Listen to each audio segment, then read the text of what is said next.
Black Rising, written by Kevin Barron, narrated by Ray Hurd. Chapter 1. The white pickup truck sped through the entrance of the First Avenue Tunnel, heading north in Manhattan.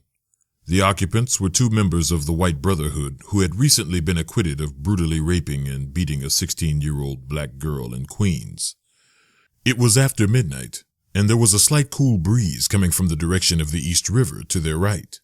The men were intoxicated and preoccupied in a discussion over the two women they met in the bar who rejected them, too busy to notice the black Kawasaki motorcycle that had been trailing them since they left the bar. With the exception of the hum of the motorcycle, the night was eerily quiet, as the Kawasaki kept 3 car lengths behind the pickup. The truck began to exit the tunnel as it traveled slightly uphill, slowing to stop at the red light. "This is Tech 3. The cameras have been disabled. You have a go." "Roger that," said Marcus, the driver of the bike, placing his hand on his ear device. The Kawasaki with its 2 passengers quickly closed the gap and positioned itself a few feet away on the driver's side of the pickup. The bike riders, clad in black, zeroed in on their target. The driver glanced at the assassins out the corner of his eye, unaware of what was about to happen. Before the light turned green, the black passenger of the Kawasaki released her grip from around the waist of the driver, reached into her black leather jacket, and with deadly accuracy fired 2 silenced shots into the temple of the driver. As his foot began to release off the brakes, his head tilted toward the passenger with blood and brain matter spraying, leaving a small opening view of the head of the stunned passenger. Enough of an opening for the assassin to fire 2 rapid shots to the top of the head of the other man, sending skull fragments out of the passenger's side window. As the light turned green, the motorcycle screeched away, leaving a trail of smoke and death. The pickup slowly drifted towards the sidewalk, over the curb, stopped only by a silver lamppost. Marcus and Zarita entered the garage of Blackguard Security and Information, located on Jerome Avenue in the Bronx. Blackguard was one of many fronts for the Liberation Organization. As a corporation, it was a bodyguard service, installed security systems, a licensed locksmith, bought and sold information, and a private investigation firm. Marcus and Zarita dismounted the motorcycle, and it was immediately taken by a mechanic to a secluded area of the garage. They proceeded to the private elevator, which took them to the top of the 5-story building. As they got off, the guards took their weapons, while cameras located in the hallways focused on the activity. 2 more guards arrived and directed them to separate rooms to discard and change their clothes. Roger Mayhem, who was the captain of security and the chief of demolition, bagged their clothes and weapons and made his way down the T-shaped hallway, took a left turn and knocked 3 times on the green door. Lisa, a petite, light-skinned black woman, in her early 20s, with curly black hair that hung down just above the middle of her back, opened the door. She removed the hair from her face, exposing her thick eyebrows, dreamy eyes, and the small gold earrings of her left nostril. "Take these to the abandoned building on 183rd and burn them." "Okay," Lisa responded, in a soft, sleepy voice. She took the large green plastic bag and hurried to the fire exit, leading to the black alley of the building. Roger turned around and headed back to the communication room. Roger was a strong, well-built man, slightly over 6 feet. The years of martial arts training and bodybuilding had paid off handsomely. His thin mustache hovered over his caramel-colored lips. The ex-Marine was about to enter the red door of the communication room when Charles, the young new recruit, hurriedly approached him. "You called for me, sir?" "Yes," Roger replied, as he handed him the black bag. "Dismantle and spread these pieces up and down the Hudson. No 2 pieces in the same place." "Roger," Charles said, and then smiled. "No pun intended," as he hurried away to carry out his duty. Roger returned the smile and shook his head and shouted, "Make sure you're not being watched." Charles nodded and waved his hand. Marcus and Zarita entered the black door of their debriefing.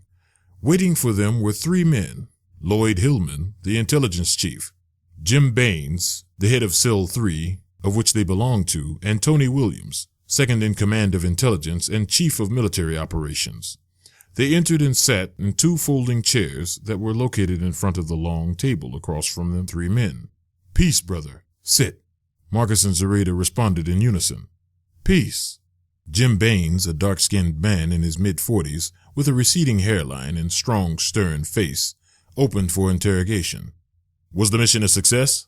I believe we were, Marcus answered. You believe, Baines responded, raising his voice and eyebrows. Yes, I believe. I'm sure they were terminated, but you never know who may have witnessed what happened or followed us. Are you saying you are not sure whether you were followed or not, yet you entered the building? Hillman probed, with annoyance. Zarita immediately jumped in. The mission was completed. The targets were eliminated. We took all precautions. We followed the route given to us. I did not observe anyone trailing us.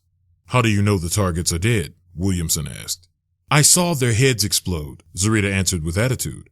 For a moment there was silence. What was the route you took? As I said before, the route was given to us, Zarita said with annoyance. Hillman's left eyebrow rose, indicating that he did not care for her tone. Before Hillman could respond, Marcus interceded. We proceeded straight for 3 blocks, turned left across town to the West Side Highway.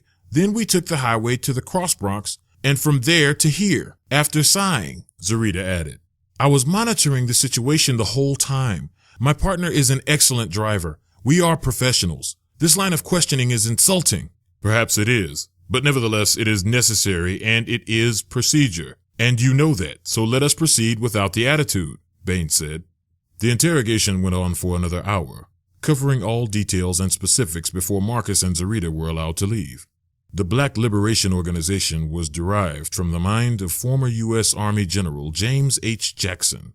Jackson, a large man, at 6'5" and 240 pounds, served in the Army for 30 years, before retiring 5 years ago, when he decided to act on his vision of creating the Black Liberation Organization.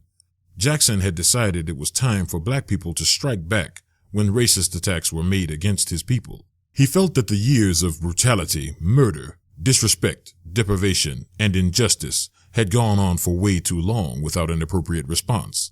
He felt that the only way blacks would be respected is if they responded with economic success and military power.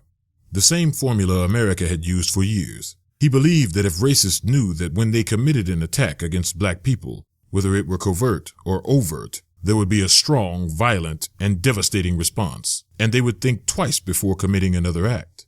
In addition to that, the general was adamant on the idea of retaliating against those who walk the streets freely after committing various crimes against black people over the years.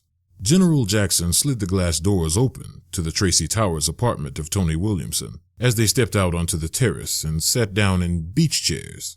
Update me on the financial plan, Jackson said, opening up the conversation as he sipped his coffee. Black and strong. Plans for the armored car jobs and the narcotics raids are in place and will be handled by cells 2 and 3, said Williamson. Then let's go forth with our plans for Black Solidarity Day. On November 2nd, the first Monday in November, an all-out assault was being planned. The group had compiled what they called the White List, which consisted of a series of retaliatory strikes. One of the targets was the 2 cops who killed an elderly black woman from the Bronx named Mary Brown. Mary had a dispute with her daughter about 2 years ago. Her daughter had called police when Mary threatened her with a kitchen knife. When police arrived, Brown still possessed the knife around 25 feet from both her daughter and the police. As she cussed at them both, the police ordered her to drop the knife, but she continued to rant and rave, but made no movement toward them. Suddenly, 2 officers opened fire, emptying their pistols into Brown's body. Later, both white officers were completely exonerated of any wrongdoing and remained on active duty. Richard Donaldson, head of the still very active New York State Ku Klux Klan, was included on the list, along with the bombing of the Park Avenue building, which was the home of the largest collection of billionaires in the country. There were plans also for transportation and communication disruptions, including bridge bombings, abandoning vehicles on highways, and a drone attack on the airport. Put the plans in motion. Have Lisa make the recording. Confirm the meeting with the Chinese. Soon the world will know who the Black Liberation Organization is. Congratulate Cell 3 on the White Brotherhood job. I will, Williamson answered. Jackson turned his back to Williamson, with his hand on the balcony, and took in the spectacular view of the orange-red sunset before him, spanning both the Bronx and part of Upper Manhattan. Soon they will know what it is like to be the victim, to be shoved into a corner, To have no way out.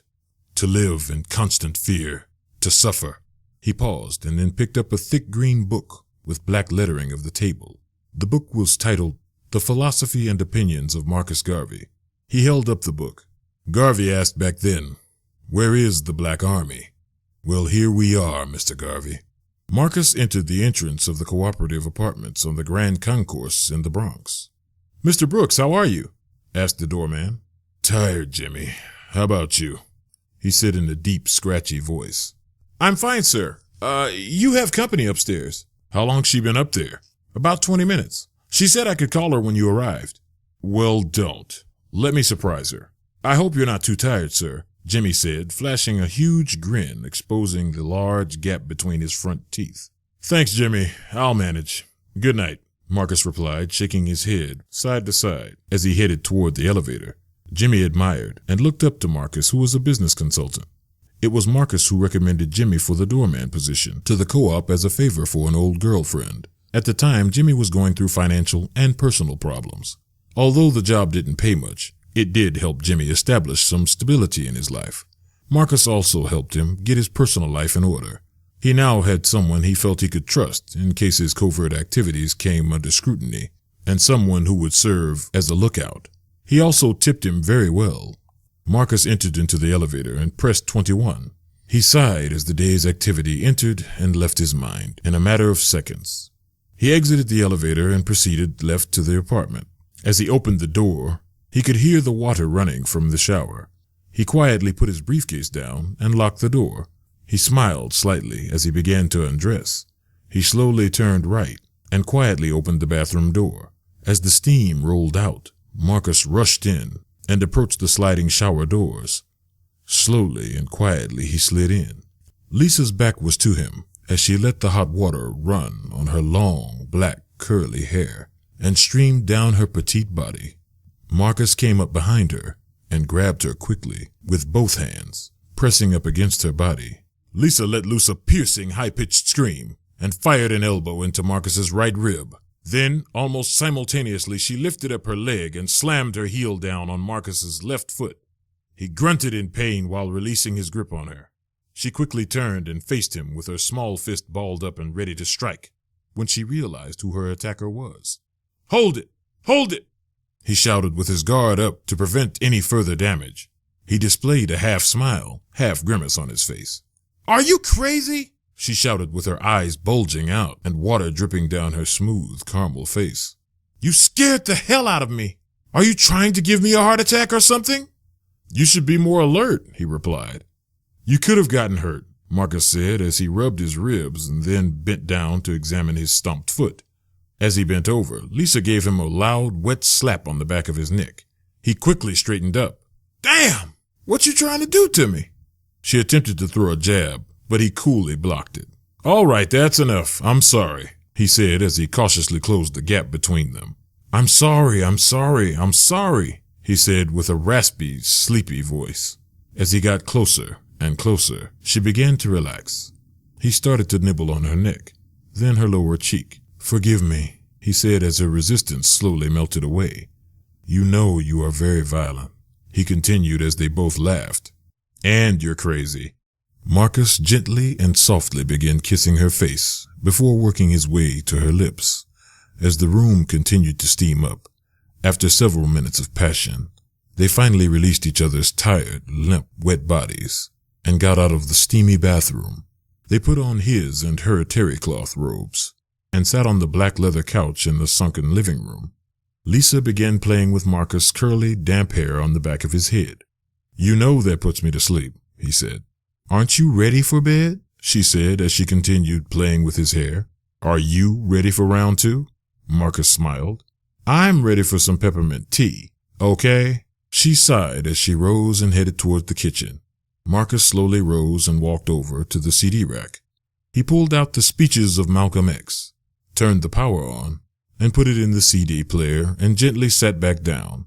Malcolm's voice then permeated the room. Chapter 2. Zarita arrived at her apartment building on Sedgwick Avenue in the Bronx. She was fortunate to find her parking space only a few feet from her building. She carefully scanned the area as she got out of her black Dodge Avenger. The block was empty and silent, with the exception of faint sounds of cars on the nearby major Deegan Highway. She dug into her black leather bag for her keys. Finally locating them, the sociology professor from Bronx Community College unlocked the front door to the building. Once in the vestibule, she opened her mailbox, took out her mail, and began to flip through the envelopes, while periodically scanning the area. A sweet aroma caught her attention. She knew it was coming from the purple greeting card envelope. The aroma was a familiar one, the only cologne Marcus wore. He remembered that today was the day they first met. The card, the aroma, and the memories brought a smile to her weary but beautiful face. She pushed back the braids which fell over her face and briefly reminisced to her romantic interlude with Marcus before they broke up.